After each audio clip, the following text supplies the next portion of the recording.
শালবন জঙ্গলের নিস্তব্ধ পথ দিয়ে দিনের বেলায় কিংবা রাতের অন্ধকারে একদল হাতি নীরবে চলাফেরা করে। সূর্যের আলোয় গাছের ছায়া মাটিতে আঁকা পড়ে, আর তার ফাঁকে ফাঁকে দেখা যায় হাতির ছায়া মূর্তি।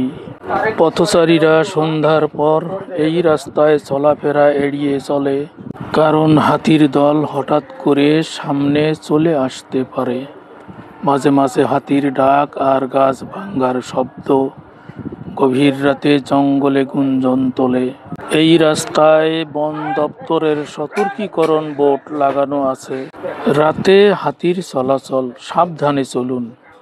অনেক সময় গাড়ি দাঁড়িয়ে থাকে রাস্তার সামনে হাতির দল পেরিয়ে যাওয়ার জন্য। শালবনের নিস্তব্ধতা মাঝে মাঝে ভেঙে দেয় হাতির পদচিহ্ন আর গাছের ডাল ভাঙ্গার শব্দ।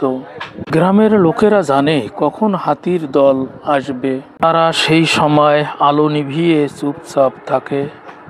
জঙ্গল রক্ষীরা নিয়মিত টহল দেয় যেন মানুষ ও হাতি দুপক্ষের নিরাপত্তা থাকে।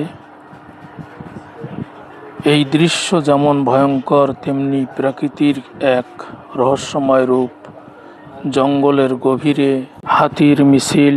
হাতির পাল সাধারণত খাদ্যের সন্ধানে জঙ্গল পেরিয়ে রাস্তায় উঠে আসে। বর্ষার রাতে কুয়াশা ও বৃষ্টির শব্দের মাঝে হাতিদের চলাফেরা আরও রহস্যময় হয়ে ওঠে।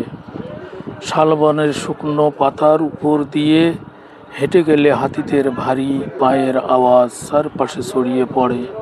বন্য হাতির দল মাঝে মধ্যে রাস্তার ধারে জমা থাকা ফলমূল খুঁজে খায়। স্থানীয় বাসিন্দারা হাতির চলাচলের সময় ড্রাম বাজিয়ে বা